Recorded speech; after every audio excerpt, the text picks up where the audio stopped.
Hey, welcome to Missional Marketing's Church Growth Interviews podcast. My name is Bart Blair, and I'm here with my friend, Jason Hamrock. Hey, Jason. Hey, Bart. How are you doing today? I'm doing okay. You know, sometimes when you start podcasts like this, there's always that awkward moment at the beginning where you're like, your brain's moving faster than your mouth, or your mouth is moving faster than your brain. Yeah. Was that just a moment?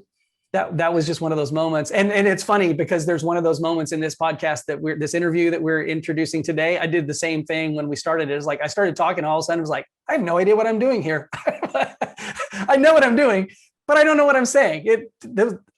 I'm rarely at a loss for words, but every once in a while it happens. You know, Bart is a pastor for all you listeners. So for Bart to be at a loss for words is a moment. I mean, that's something like we should mark that as a date because that doesn't happen around here. Mark it on the calendar. I try not to be the first one to speak in meetings. I had a leader in my corporate life years ago. I was in my 20s, and he was a guy that I really looked up to. He was like 3 or 4 levels in the company above me.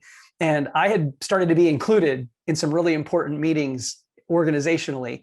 And I remember him walking up to me. His name was Scott. And I remember Scott coming up to me after the meeting and saying, Bart, I'm going to give you a little bit of helpful business advice. You should choose to be the last one to talk in a meeting instead of always needing to be the first one to talk in a meeting.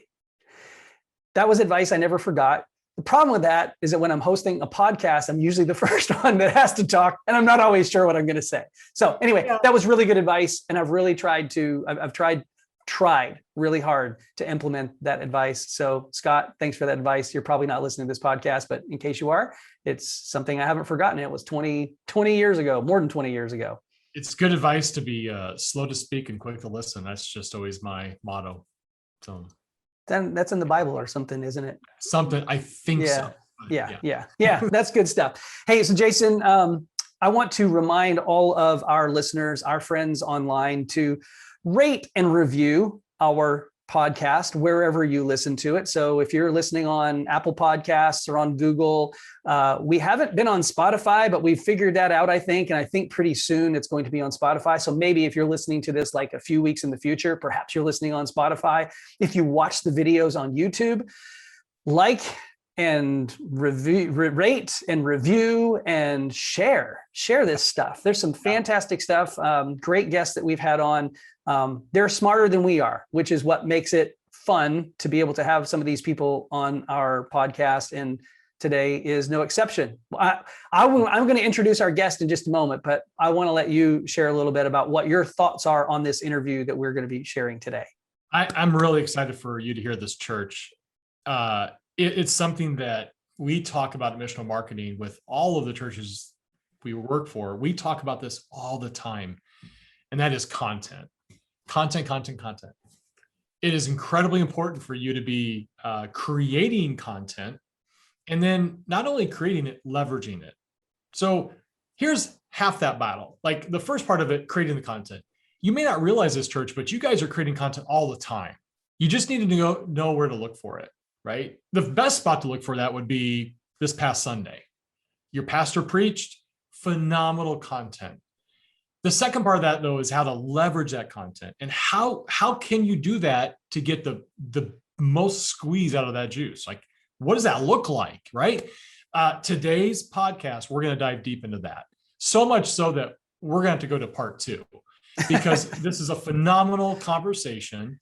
I'm super passionate about it because there's so many people that need to be reached in Google. And you can be reaching them if you do these things the right way. And so Chris is going to go deep into that. I'm really excited for you to hear about it. Bart, why don't you introduce him? Yes, our guest is Chris Martin, who is the content marketing editor for Moody Publishers. He's only been at Moody for a relatively short time. He was at Lifeway for a number of years prior to joining the team at Moody. He has worked with some phenomenal leaders like Ed Stetzer and Eric Geiger and a number of other really, really phenomenal leaders.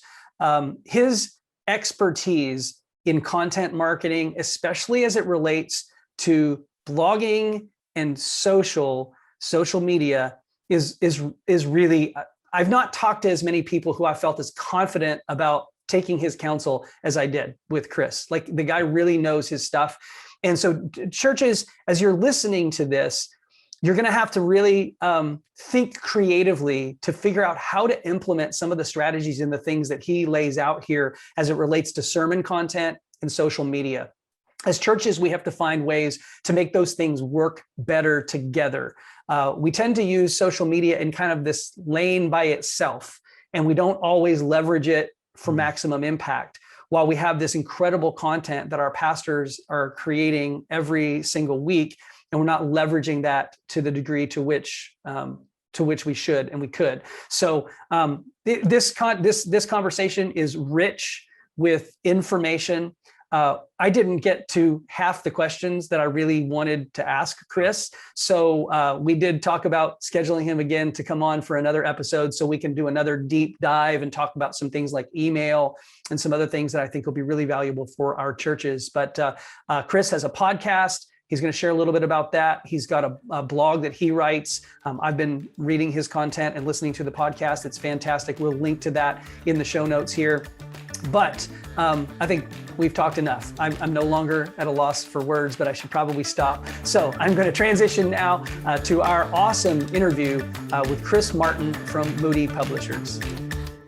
Chris Martin, it is so glad to have you on the podcast today. I've been looking forward to this for the last few weeks since we got it scheduled. And I'm even more excited just after the last few minutes, you sharing a little bit of your background that we didn't even know coming into this. So thanks for hanging out with us today. Yeah, sure, man. Glad to be here. Chris, I'm going to guess, well, I'm hopeful that people recognize your name, not as the lead singer of Coldplay. Isn't the lead singer Coldplay's name Chris Martin? Yes. You get people mistake you for him very often?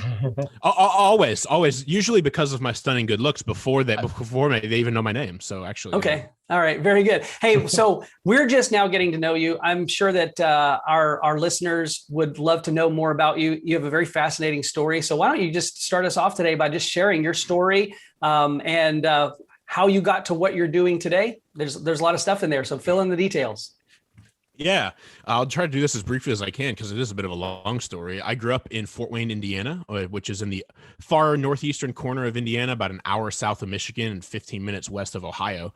My wife and I both grew up there in Fort Wayne. We met in middle school, were friends throughout high school, both went to Taylor University for our undergraduate degrees, which is a small Christian liberal arts school about an hour south of Fort Wayne, similar to a Wheaton or a Union University or something like that, if you're not aware of that kind of concept. We both attended Taylor University. I earned a biblical literature degree as my undergraduate degree. And while I was there, took a lot of communications classes, and it was originally an education major, actually, and ended up doing some marketing work for a student who started a marketing company while he was a student at Taylor, because I could write, and they needed some writing help for writing copy for blogs, for SEO purposes or whatever. And having grown up, in the 90s and early 2000s with a computer in my home. My dad worked for IBM growing up. So I was on the computer and tinkering around the internet far earlier than I'm going to let my daughter be doing so, I think. But so I grew up kind of very much as the typical digital native and interacting on the internet and learning social media. In fact, I got to Taylor on a scholarship because I wrote a blog throughout high school that earned me a scholarship because they were kind of impressed by it, I guess. So writing and online writing and online content creation was always kind of part of my story, more as a hobby than anything. And then when I was at Taylor, I started working for this marketing company and doing a lot of copywriting and learning how to run social media for organizations, like professionally. I'd done it for my own stuff, but had never done it for an organization. And so I was doing some stuff for Ralph Lauren and Fellows Moving Boxes and just these random companies who probably didn't know they were hiring college students, but I was making great money from my dorm room, and it was easier than, working at the local cafeteria or McDonald's or something like that. So I did that all through college. When my wife and I graduated, we got married 2 weeks after graduation, and we were looking for a place for me to go to seminary and for us to work and, start our careers off. I found that they were looking for someone to help with social media at Lifeway Christian Resources, which I'd never really heard of, only vaguely in passing, as like they ran some bookstores at conferences I had been to. But I didn't grow up around any Lifeway bookstores or anything like that. And so I saw that Ed Stetzer, who was a writer and thinker that I had read his blog all through college. It was hiring someone to run his social media. And I was like, well, looking at the job description, I can meet the requirements on paper. They're probably not looking for a 22-year-old kid right out of college, but hey, we're not finding any great other job prospects. My wife and I were actually living in a camper at a Christian campground for the first 3 months of our marriage in Michigan, where a bunch of our friends were working, and they were just kind of giving us this camper. We had none of our wedding gifts, none of that. We were just living in this camper on a Christian campground for the summer while we tried to figure out where we were going in the fall. And I was like, well, we haven't had really great job prospects in Louisville or Chicago. So, well, I'll just put my resume in at this place, and they're probably not going to call me back. I didn't even tell my wife because it was such a long shot. Long story short, I probably should have told my wife because they got back to me right away and said, hey, we really want to talk. And I eventually made it to Lifeway, running Ed Stetzer's social media and helping edit blogs and all that kind of stuff. So that was my first job at Lifeway. That brought us to Nashville, which I had never been to before I interviewed at Lifeway. We moved to Nashville in 2013. I worked until about 2016 for Ed when he went off to Wheaton College to do what he's doing there now. And when I was there, I helped build the blog and social media platform of Eric Geiger, who's a pastor in California now. And he was just a vice president at Lifeway at the time, kind of overseeing all of their books and Bible studies. Really, the main portion of Lifeway's business is what Eric was overseeing. And he wrote a lot on Christian leadership in the business world, in the local church, in the home. And so my friend Trevin Wax and I, we coached Eric on how to be a more efficient content creator on the internet, how to create better blog content in a shorter period of time, and then how to promote that effectively online. And we really helped him kind of have an explosion of content. Like he went from writing one piece a week to 5, and went from getting 15,000 page views a month to about 70,000 page views a month. And they said, hey, Stetzer's leaving. You might go pastor, or if we can convince you, maybe you can stay here and coach authors on how to develop their online content in the same way you've helped Eric. And I said, man, that sounds great. And so I stuck around at Lifeway from starting in 2016 after Ed moved on. And I was coaching up to 20 to 24 authors at any given time on how to develop a relationship with their readers in between book launches or events and things like that. Because a lot of authors are good at promoting their books or promoting their events, often because marketing people who work for the publisher that they're working with are helping them. But a lot of authors, to their credit, frankly, don't spend a lot of time on social media in between book launches because they're busy writing or speaking or just living life.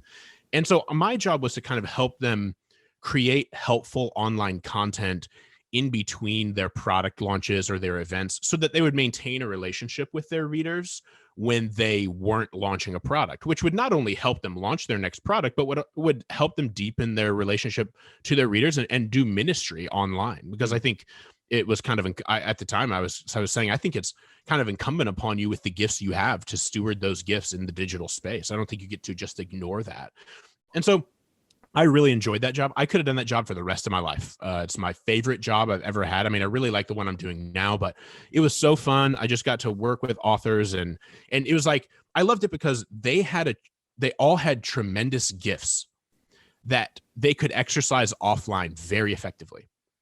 But when it came to exercising them online, they felt a little, like their hands were tied behind their back. Like they didn't really know how do my gifts of writing a book or writing a Bible, how does that translate to Twitter or Instagram or podcasting? And I know that part. And so I got to use the gifts God's given me in understanding how online content strategy works and make the most of the gifts God has given them in their offline, Bible study or book writing or speaking engagements, that kind of stuff. So I loved it. It was really, really fun. I did that for a couple of years. And then I did a couple things simultaneously. I'll just summarize my last 2 or 3 years at Lifeway. I was overseeing all of social media strategy. So eventually they said, hey, what you're doing with authors is really good, but we've realized that we need some more social media strategy and online content strategy cohesion across our organization. Lifeway at the time was a very large organization with still all of their bookstores open, 170 bookstores, et cetera. And they said, we could use some better kind of synergy in our digital marketing and social media online content across the organization. Would you kind of help be that linchpin to bring all of our various and and different manifestations of online content kind of help us all start running in the same direction.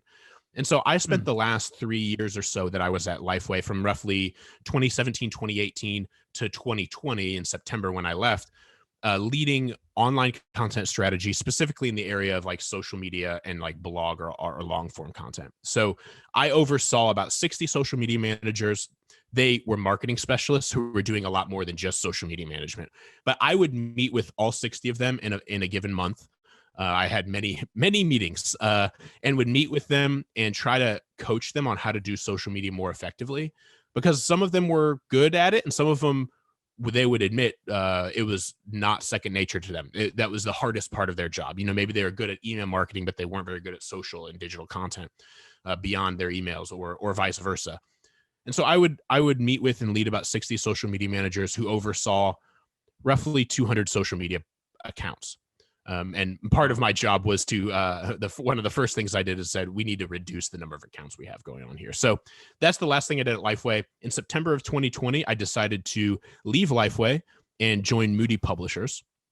Moody Publishers is a Christian publisher like Crossway, like Lifeway or B&H is the book publisher of Lifeway, based out of Chicago, obviously associated with Moody Bible Institute, which is a large, among the larger Christian Bible colleges. It's not a Christian liberal arts school like Taylor. It's more focused on biblical education, missions, etc. So Moody Bible Institute is the larger organization. Within Moody Bible Institute, you have the Institute, which is the school.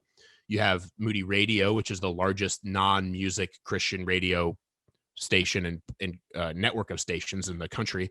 And then Moody Publishers, which is book publisher. They publish a number of great authors, Trillian Newbell, Gary Chapman's 5 Love Languages is published through Moody Publishers. And so a lot of great books coming out of Moody Publishers. And so I joined them in a content marketing editor role, which is a role they also create. I've worked in a lot of jobs over time that were created for me, which I don't know if that's a good thing or a bad thing. I was interviewing for another position at Moody Publishers, and they said, you're really great for the position you've interviewed for, but what about this position we've been wanting to create, but haven't been able to find the best person for? And I said, that sounds really fun. And so I hopped into what they call content marketing editor.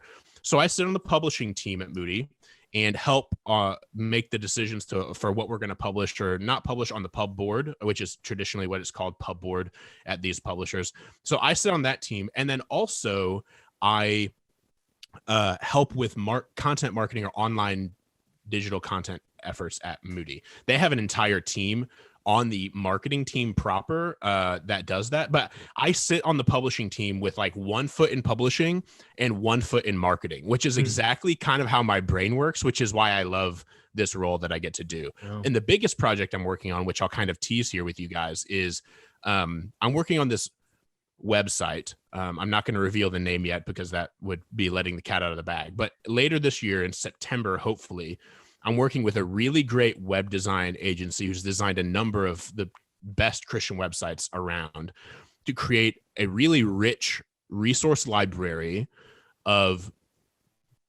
content that will encourage biblical literacy for people at all stages of their walks with Christ. So if you were to Google something today, like why did Jesus have to die? Or what does the Bible say about marriage? Or, a lot of these common questions that people Google, whether they're non-Christians or they're pastors. A lot of people Google these sorts of things.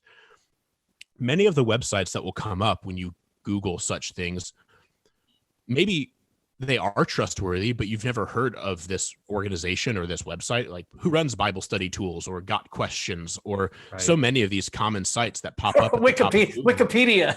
Right. Wikipedia is almost always on the top. Exactly. And I genuinely think Google is one of the most vital mission fields we have available to us today. That's right. And so given the mission of Moody Bible Institute to encourage biblical literacy among students and among the world through their radio programs and through publishing, we decided let's create a content hub on the internet that, and look here, for good and for ill, for positive and negative, everything I do, I'm bent on world domination. Okay. So that's good and bad. But I'm like insatiably competitive, like with myself. Like I set really hard goals and I try to meet them with myself in all things, whether it's like fitness or or reading or writing or projects like this. And so like I want the site we're creating to be the top result in Google for some of the most common questions people are Googling regarding Christianity and the scriptures. Yeah. Sometime in the rest of my career. I plan to do this for the rest of my life. Who knows if that will happen or not? But I hope that when we launch this site and over time, we can create a resource that whether you're a non-Christian who's maybe trying to look for something that's disproving Christianity, or you're a pastor just looking for some resources to kind of accompany your sermon on Sunday, that we can create a resource that's devoted to help people learn about the Bible, engage with the Bible, and love the Bible more, and the God of the Bible specifically. And so that's kind of the three-pronged mission on the site. I want to double click on that for just a second. You bring up an interesting point. The conversations that Jason and I have with churches on a pretty regular basis is Google who is Jesus and see what websites come up. Right. And obviously you're eventually going to have world domination on that space. But in the meantime, until you get there, Jason and I are trying to get churches to work on creating more and better content for their websites, SEO rich content, because we'd love to see people landing on more church websites. We believe, I mean, as great as schools like Moody are, that the local church is ultimately it's the local authority on Jesus and these spiritual questions. Hi, Bart Blair here. I'm the producer of Missional Marketing's Church Growth Interviews podcast. On behalf of our entire team, we really appreciate you tuning in. Let me ask you a question. If you're a church leader or a church communications professional, do you know how Google sees your church website? In other words, if people in your community were to Google churches near me or best church in my city or good church nearby, do you know where your church website would show up in those search results? At the top maybe, or somewhere in the middle, or somewhere on page 4? You know, there's a common misunderstanding that if we simply build a great website and we launch it, that Google will somehow work its magic and people will find us online. But there's a bit more art and science to making sure that your church website shows up in the top of those search results. And that science is called local SEO, or local search engine optimization. And at Missional Marketing, local SEO is one of the core services that we provide for churches all across the United States and Canada. And we'd love to help you. If you'd like to learn more, click to our website at missionalmarketing.com and follow the link at the top of the page that says Church SEO. You can request a free local SEO report to see how your church is showing up in Google these days, and you can schedule an appointment to talk with Jason or with me or with one of our other digital strategists to help you decide whether or not a local SEO boost is right for your church. Hey, again, we appreciate you tuning into our podcast, and we look forward to the opportunity to serving you in your church and reaching more people for Jesus. Now, back to the show. So why don't you break down and maybe try to put it in the context of understanding who our listeners are, you know, executive pastors, church communications directors. You're going to create a content hub that you plan to dominate in Google search. What are the things that you have to do from a technical standpoint? What do you have to do to dominate that space? What do you have to do to show up in those Google searches? Well, I'm intimidated to answer this question in front of you guys because it sounds like you're the experts. I'm relearning SEO as we get this site ready to launch. Now, I know that the organization we're working with is baking in a number of tools that will help us from a technical standpoint make sure that SEO stuff happens. So I know that the organization we're working with, who I don't want to name because I don't know if they haven't publicly named they're working with us either, but I know that search is at the top of their mind. And I know from conversation, part of the reason we decided to work with them is because they bake tools into the websites that they create from scratch to help with search specifically. And so I know that tools are important in technical aspects of how you build out your WordPress site or whatever other other kind of build you're going to build, but making sure you have the correct tools in place is important. What I found, because like I said, I've been doing a lot of research on SEO. Back when I used to create content in 2010, 11, 12, I was sure that when I looked up new SEO guidelines or new SEO trends in the last 6 months or so, that I was going to find something dramatically different than what I saw in 2010 through 2012. And I was surprised, honestly, by how similar the strategy is from 2010 to 12 compared to today. Mm-hmm. I thought surely there was some new way to not game the system, but a new way to play the SEO game. And frankly, what I've found, and I could be wrong, so you guys seem to be the experts, you can correct me here, is that it's a lot less about gaming the system and a lot more about creating content that people want. Exactly. And so where keyword padding and all these other kinds of strategies used to be more popular, and you used to figure out ways to trick Google to float your site to the top in ways that were maybe less than savvy and less more than black hat and sort of, more black hat and sort of shady. Today, you can't really trick Google as easily as you used to be able to. And it's a lot more about headings and titles and making sure that you organize your content in effective ways, which I'm all about. Like, I've been about that for a long time, is back when I was working with authors, more from a user experience perspective. Like, it serves your readers if you organize your content effectively. And the perspective I've come away with is just treat Google like it's a reader. Because it is. I mean, when it comes down to it. That's right. So I would say to any pastors or communications folks listening, do your research, because there are like H3 headings, making sure that like some certain technical aspects of your content are organized correctly is really important. But it's a lot more about creating a lot of content that people want to engage with than it is about tips and tricks. And what I've found, and this is more in social media, but I think you guys would probably agree that this applies to SEO as well. When you get obsessed with like tips and tricks and like the little tweaks, that is more often to me a sign of someone who's being lazy than it is a sign of someone who's trying to do the work. Mm-hmm. Little tweaks and making sure you have the right stuff in your titles and your headings and organizing your content so that Google can read it and float it to the top effectively is important. Like, those little tips and tricks, as you might call them, are really good. But when it comes down to it, you just got to sit down and create content. Gotta, like, at some point we can talk strategy all day, but eventually you're going to have to start creating thousands of words of content and hundreds of pieces of content. Otherwise, your tips and tricks don't really matter. So yeah, you're exactly right. That's right. I mean, and the thing is, church, you guys are creating that content every week. You're just not optimizing it the right way. Yeah. And it makes all the difference in Google.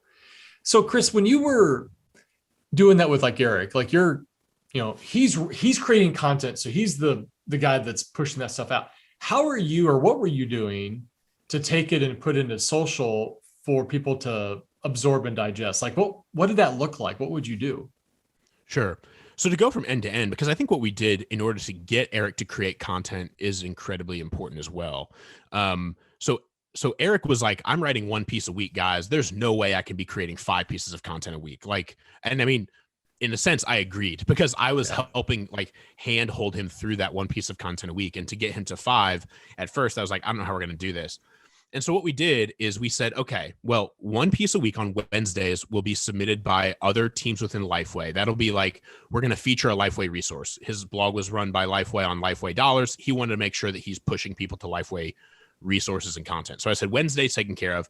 Friday is like a curated links post to some of the best content he's read throughout the week. He would send me those links. I'd organize them in a document into WordPress, and we'd share those links on Friday. So really what we have is 3 original pieces of content a week. So make that 12 pieces a month. Once a month, usually around like the first week of the month, or sometimes the last week of the month, looking forward to the next month, Trevin and I would go to lunch with Eric, and often at Saint Anejo's in Nashville, is a wonderful Mexican place. We'd go over guac.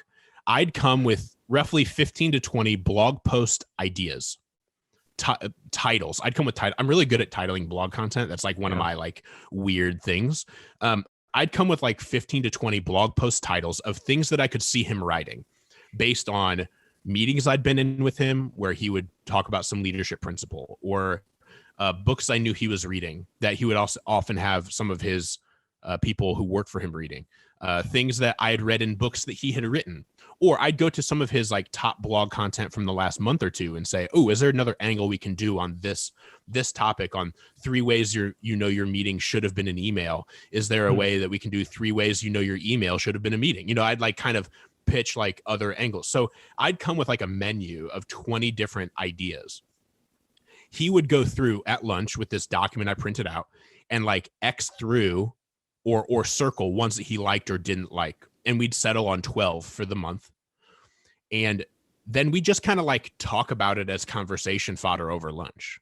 And it would allow him to think through a lot of this content that wasn't out of left field for him, again, because I was pulling it from things I'd heard him say in meetings or whatever. I'd listen. I'd be always, this is a piece of advice for people listening. If you're part of your responsibility is content creation for your church or your ministry organization, you have to look at the world through the lens of content creation. Like everything, whether you're reading a book, listening to a sermon, listening to a podcast, everything you hear should be heard or read through the lens of how can I turn this into a piece of content for myself, like from my own angle. And so we were kind of turning Eric into that. Eventually, like toward the end, we weren't even having to pitch ideas to him. Like he was coming up with ideas on his own because we kind of trained him how to be a content creator. To your question more pointedly on social media. So Eric, I never wrote a word of content for Eric. Eric would write all of his content, deliver it to me. I would load it into WordPress, find a relevant image. And usually he was working off of a title I already came up with. Oh, and so the reason the menu that I gave him was so important is because when he would sit down on a Friday afternoon for 2 hours, instead of like piddling around and work, because the most terrifying thing to any blogger, whether you're a professional author or not, is sitting down in front of a blank WordPress screen, not knowing where to start. Yeah. Like that's incredibly terrifying. But he would sit down in front of his WordPress screen on a Friday afternoon, which is when he did most of his writing. And he would have a list of 12 different ideas that he already approved that he knows he likes. And he would just pick one, bang out a blog post in 30 minutes, because if he already knew what he was going to write and it was something kind of based on something he said in a meeting last Friday, well, he can bang out 700 words in 30 minutes on that, no problem. Yeah. And so that made his content creation much more efficient, which is the only way he was able to create more than he was before. But the fact that he saw more blog post page views when he was creating more content is not a coincidence. So creating more content is incredibly important. How that translated to social media is, I think our social media, honestly, I think our social media strategy was fine. It would not work as well today. But back then, we were basically, on every day we had a new piece of blog post, which was Monday through Friday. The entire day would be linked on Twitter, which is his most, he got his most engagement on Twitter most of the time until Facebook Live came out. And that was a huge, we did a really good job on Facebook Live, which we can talk about in a minute. But Twitter's where he got his most engagement. So Twitter, we would just post like 6 or 8 tweets to the same blog post all day. Now, I would not advise that today, but back in 2014, 15, 16, that was working just fine. Like we were getting tons of hits from Twitter. And then Facebook, we would just post once or twice. Usually what I would do is I would post the new post in the morning and an archive post in the evening. And not post the same thing back to back on Facebook, because at the time the Facebook algorithm was penalizing you if you posted the same thing back to back. And then eventually we did Facebook Live. When Facebook Live came out, that is, in my opinion, really what made the blog explode, because we did a really good job with Facebook Live. But yeah, so that kind of makes sense. Yeah. And you said something that's really important for our listeners. Often churches create content and it's meant to be preached to their congregation on some given Sunday. But what they don't do is they don't take the appropriate steps to create it for content to be consumed by people outside their church in a setting it's like how-tos or something like that. They don't wordsmith it in a way. And that's what you're saying. Like you got Eric thinking, oh no, don't think about as you preach to people, but more like how do you let somebody absorb content? Is that correct? Yeah. Like if I were, which I don't run content strategy at a church, but if I were running content strategy as at a church, I would like take the sermon on Sunday and I would have like if your pastor runs off a manuscript, I mean, attaching that as a PDF or whatever is always very helpful, but I would figure out how many pieces of blog posts, like bloggy content, whether it's like listicles or like easily consumable, bullet pointy kind of bloggy pieces of content can we pull out of this one cornerstone piece of content that is the sermon.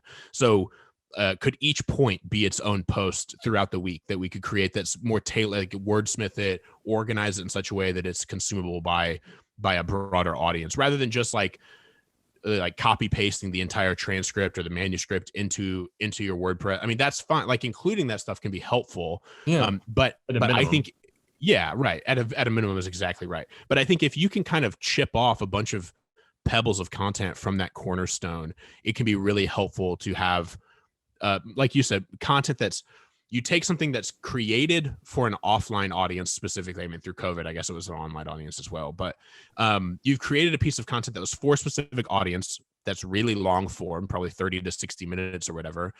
And now how can you reform and repurpose that content into something that's more consumable in a way that people prefer to consume content on the internet? Because that's what, like, one of the biggest mistakes I see on social media all the time on a like smaller scale than what we're talking about is people who is when the strategy that is either because of overwork or just straight laziness, where people create the same piece of content for every social media platform, and don't tailor it either to what the platform needs. Like Instagram is much more image heavy than Twitter, obviously. Right. So like making sure your content is tailored to Instagram is really important. Or most people like have a platform preference. So even like, you know, First Baptist Church Nashville, I'm not calling them out, First Baptist Church, wherever you live or whatever church you're in.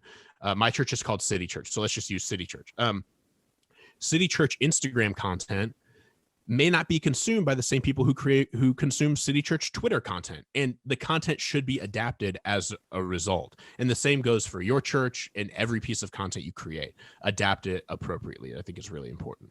So in that context, the purpose of social media, I want to kind of peel back this layer again. So you were working with Eric, you're working with Ed Stetzer, you're working with authors who are creating content that is intended to be consumed on a website, right? It's posted, published on a website. What's the role of social media as it relates to that content? Yeah, that's a really good question. I think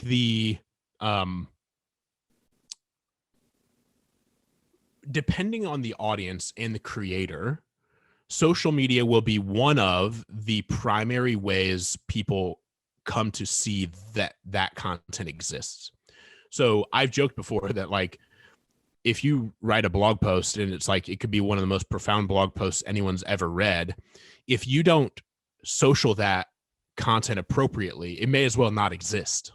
Like, if you don't get that content out on social media as in an appropriate way for your audience, nobody will find it. Now, obviously Google can and that kind of thing, but that often takes time and a good bit of attention or like linking and all that. And so I think for us, like for when I was running social for those guys, social media was our primary source of traffic. Eventually, I think for Stetzer, search engine traffic started to get more close to even with search traffic. But if you, especially like if you're creating content that is timely in any manner, search or social is much more important than search in terms of timeliness. When I was at Lifeway, I created a website called Lifeway Voices toward the end of my time there. And the whole point was, let's create a website where Lifeway authors can comment on current events and cultural issues that were going on at the time. And I said, well, social media has to be our number one priority in terms of marketing this content, like getting this content out into the world, because social media is where people go to interact with ideas based on current events and cultural issues. And so I got a significant marketing budget that I just dumped into Facebook. And that's how we got a significant amount of attention to our website, because we had no email list. Now I could use other email lists within Lifeway, but I had no dedicated email list for this new site that we created back in 2017. And so I had to rely on Facebook. I'd rely on Facebook ads to get into audiences who didn't know who we were or what we were doing. And we would boost our content to audiences that we think would be interested based on whatever the content was or what the issue was we were talking about or things like that. That makes sense. Okay, I was just going to ask, so if I'm a church, you know, and you're curating this content that was preached on Sunday, and you're throughout the week, you're taking it and you're doing multiple blog posts from it, and you're pushing it on the social, you're actually boosting it or doing a paid campaign to drive traffic, not only to see that, but then drive them back to the blog posts. That was your strategy? Yeah, in part. I think especially the when you're starting out, like Facebook, man, we could talk Facebook strategy for like all afternoon. But more and more, like there's never been a harder time to start a Facebook strategy, like a Facebook content strategy. It's not, people will say Facebook is pay to play and like you have to pay in order to get any attention. I think that's only true if your content's really bad. I do think that paying is important. Now, I don't think it's the only way that you can get attention and reach on Facebook, but I do think it is a good strategy. And I think especially as you're getting started, paying is very important. So for anyone who's unaware, I mean, the reason I think Facebook is my least favorite social media platform in existence for a number of reasons, but it's the most important for most people listening to this podcast, probably. And when I say Facebook, I do mean Facebook and Instagram, because in terms of content and ad boosting and things like that, it's kind of the same thing from a strategy standpoint. So you have to spend money on Facebook a lot of times when you're getting started, because it's like kindling on the fire in getting a fire going. You can start a fire without kindling. It's just a lot harder and a lot more work and takes a lot more time. But spending 20, even as like when I'm advising authors, especially who like don't have big marketing budgets or whatever, I'm like, man, if you can just spend $20 a week, what I did at Lifeway when I was running their Facebook page, because in addition to overseeing all those social media managers, I was the one actually like creating content for the main Lifeway Facebook, Twitter, and Instagram. I oversaw the woman who did that. And when I kind of took over the Lifeway Facebook page, it was virtually dead. It had over 300,000 followers and likes, but the engagement was almost non-existent because the person who had been running it beforehand was largely posting promos to events, coupons for things in store, and that stuff just doesn't get engagement on Facebook because Facebook actively suppresses that promotional kind of content, and people just don't like that kind of stuff. And so what I did is I did two really important things. One, I started creating Bible verse share squares, is what I call them. I don't know what everyone else calls them. You see them on Instagram or Facebook all the time. These square images, often with a nice background or whatever, with a Bible verse superimposed over top of them. So we were launching a new version of the Bible and the Christian Standard Bible, and we were looking for better organic Facebook content at the same time, like content people would actually like to see on their Facebook feed. And so I said, well, what if we start creating these Bible verse share squares? These, you see them on Instagram or Facebook all the time. They're these square images with a nice aesthetic background and a Bible verse to encourage people. And I said, we don't have any room in our Facebook calendar right now. Really, I don't want to bump any of our content out. So let's just run them at midnight every night and see what happens. And just as like a test. So we started running Bible verse share squares at midnight a few years ago at Lifeway. And they were our most engaged piece of content immediately, like hundreds of likes, dozens of comments and shares and all of that. And it was like, holy cow, this is the best content. This is the best engagement we've gotten on content in years. And so it became like, I paid a graphic designer to create 365 of these things to run every day of the year. And what happened was, what we did from there is that content, what that did in the Facebook algorithm, in its mind, I guess you could say, is that started to make our page feel relevant again in terms of the algorithm. So it started delivering other pieces of, like everyone who was engaging with that content was getting other pieces of our content that they hadn't been receiving before. And so it was kind of, if you will allow me to use this crass term, it was like the gateway drug back into our Facebook page for a lot of people. Like people love to see Bible verse share squares, so they would engage with those, and then they'd get our post the next morning on this new women's event we were doing, or this new book we were launching, or whatever else. But if we wouldn't have introduced that new piece of content that people actually like, Facebook would have never thought to serve that next piece of content up to them. At the same time, a similar thing we introduced was boosting of content rather than just promotions of events or books or etc. So I established a budget of like $300 a week or something like that. And every Friday I would go back and find our two best posts from the last week, like best performing, like best engagement, that weren't Bible verse share squares, that were other ones. And I would boost those two posts that were organic originally. Maybe they had 30 comments and 20 shares or whatever. And like, okay, these are our best two posts through the week. Let's boost them to relevant audiences for the next 7 days. And then next Friday, we'll do it again. And what that content did then, obviously, was it got us into people's feeds through the paid avenue, but it was content that was, because of they'd already performed well organically. It was content that I knew was interesting to people. Mm.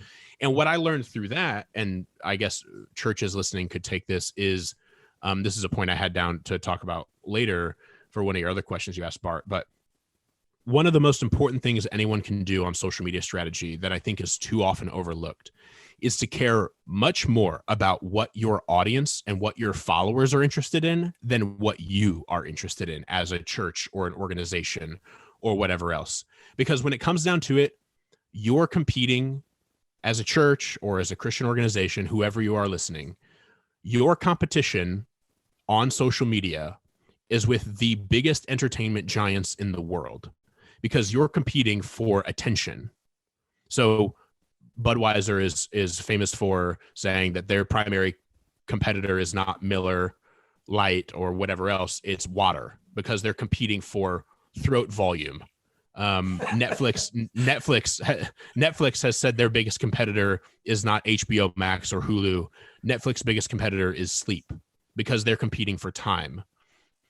Churches and ministry organizations who I consult with regularly are kind of flabbergasted by the idea that they're competing with YouTube and some of the most active Instagram influencers out there, or TikTok these days, or whatever else. But you are.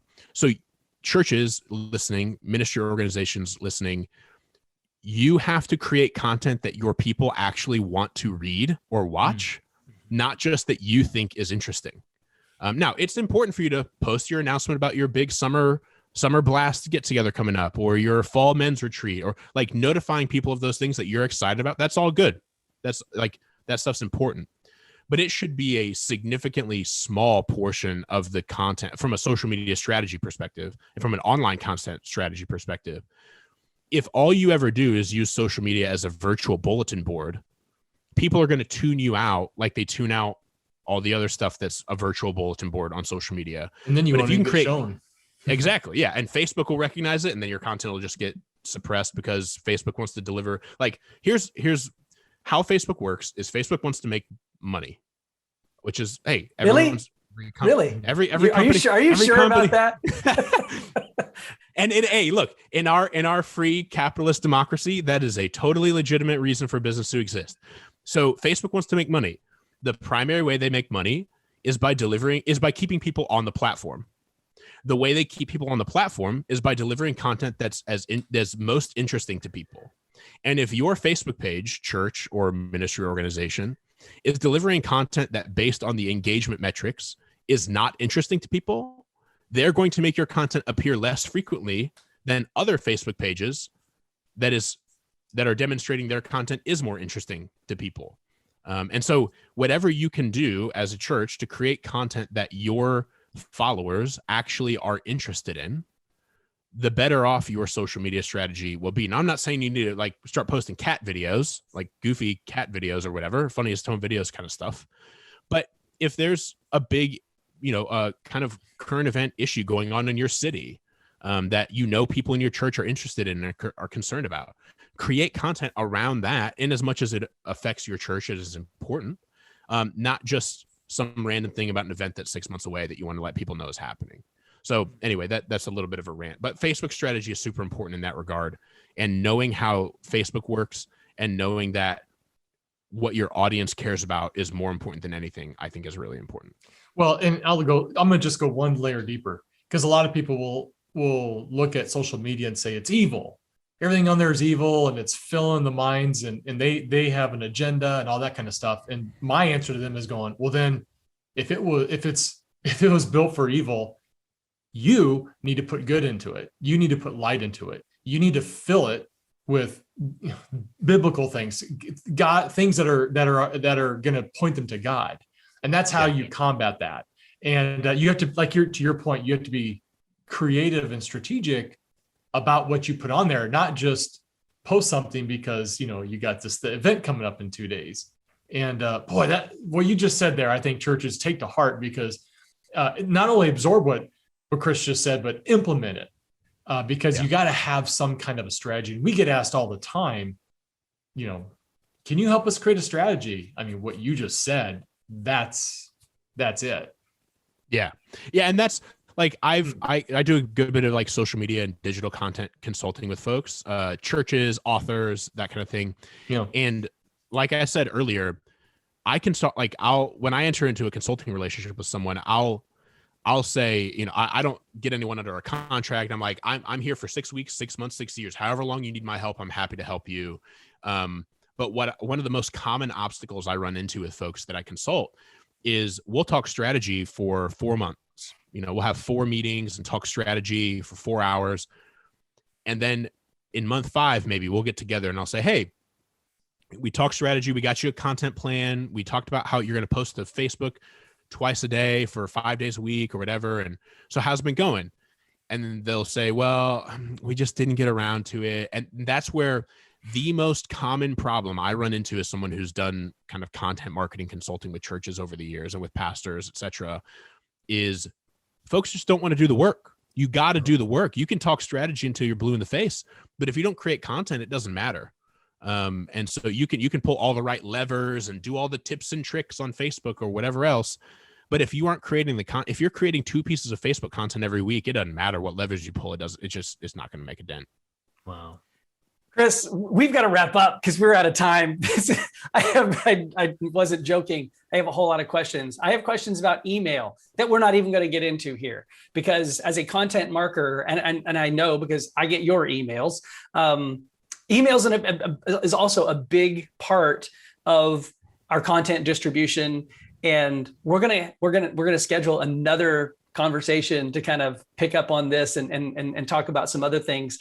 Before we sign off here, I've mentioned your podcast and I've mentioned your email. Why don't you just take a second to share with our listeners the content that you're creating, how they can learn more about what you're doing, how they can follow you online and connect with you if they want to connect with you. Sure. So I'm on a podcast called Social Cues where we talk about just all kinds of social media questions, both related to culture and also strategy. A lot of what we talked about here.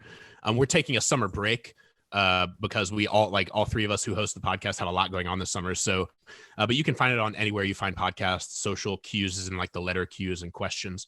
But then I write a twice weekly newsletter sometimes 3 times weekly newsletter called Terms of Service through Substack. You can find it at termsofservice.social. I have a book coming out called Terms of Service with B&H Publishing in February.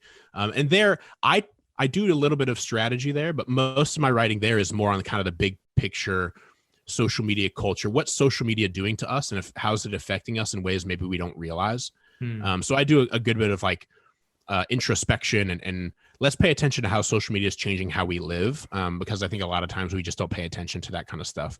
So that's where I do a good bit of that writing. You can find me on social media, Twitter. I'm at Chris Martin 17. I'm currently exercising a bit of a more healthy relationship with Twitter. So if you try to DM me or anything there, I probably don't see it.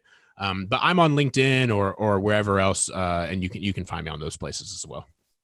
Awesome. Chris, thanks a ton for hanging out with us today. I'm following you. I'm learning a lot from the stuff that you guys are creating from your podcast. It's awesome. We'll link to all that stuff in our show notes here. And again, thanks for hanging out with us today. Sure. Thanks, guys. Talk to you soon.